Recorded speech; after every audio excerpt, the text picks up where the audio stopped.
Hi, it's Brent Murphy here again. This morning I'm talking about how to find a life coach and the process of finding a life coach. And to begin that best, it would be to share my own journey with finding a life coach.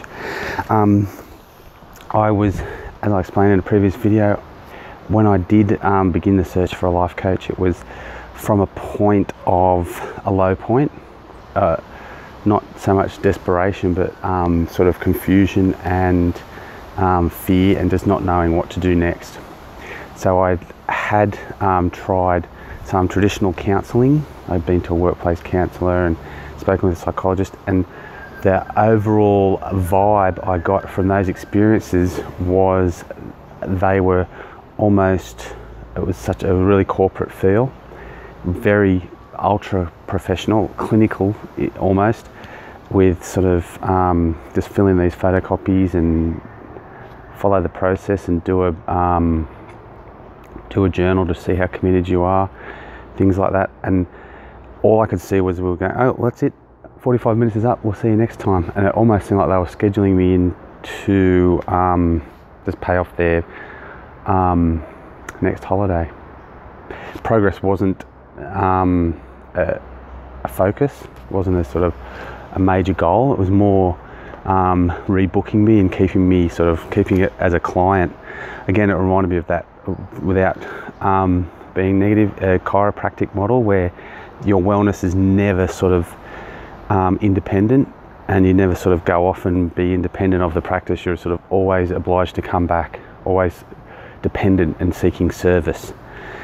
And for me, that doesn't appeal to me at all. That's what drew me to yoga in the first place, knowing that I could have a way of aligning myself and correcting my posture and how I sort of transported myself around the world, around my life, that was self-regulated. So I didn't need to rely on making a booking, paying a fee, seeing a professional and being realigned. It was, okay, I was taking responsibility for my own journey, for my own experience, and that's critical. That's what life coaching is about. That's what you're seeking when you find a life coach. That's what you want a life coach to be. Someone who basically gives you the skills, confidence, and the competence to go off and go forward and do it for yourself. It's not about having an ongoing relationship for 12 years, or, of course, a relationship, maintaining contact is fine, and having a reflection and the get together and whatnot, but as for having that dependence of a weekly or a fortnightly meeting over months or years, it actually defeats the purpose of my life coaching model, which is to be independent, confident and competent, and able to sort of grow forward. What will happen is, a great analogy I've picked up over the years is that someone in third class knows a world more than someone in second class, okay? But someone in fourth class, it's the steps of gradation. So when you come to a life coach, like you come to me, and we'll have 1, 2, 3, 6 meetings, and then you'll move on, okay? And you'll take a snippet or on reflection, and that will be part of your process and part of your journey. And of course, it's encouraged to see other life coaches or to seek other spiritual wellness advisors, things like that, as on your journey, okay? It's not a one-stop, boom, I've seen a life coach, I should be cured and healed from forevermore. More's the point of seeing it like a ship in the ocean, and it does have little corrections, okay? As it moves along, the ship is guided this way and that way, and those minor corrections make all the difference to sort of get on target to the long-term goal. Whereas if you're just sort of aimlessly drifting, you need these massive corrections, or actually need to turn back to realign yourself with your sort of life purpose or your life goal. And the amount of distance between where you're at and where you should be, that gap is called suffering, okay? And pain. So we want to maintain that alignment as tightly as possible, so there's less suffering and pain. And again, talking about finding a life coach, that's where I think it's really, really powerful to have some exposure to Buddhist philosophy and the Dharma and those strategies and way, that worldview is so critical for my life coaching, to know that fundamentally life it contains an element of suffering, and we accept that, but we can minimize the amount of suffering we experience through our choices and decisions. For example, if you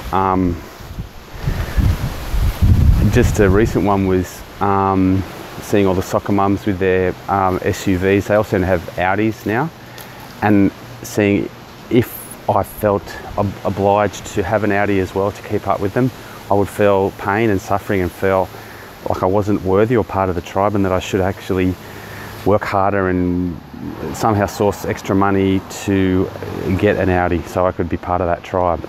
But if I could let go of that and not see having an Audi as part of really strongly identifying with me, I'd be free of that, and I'd avoid all that suffering and all that work and all that distraction. Because a lot of times that's what they are, they're distractions. Seeking an external answer to an internal problem or challenge is not effective.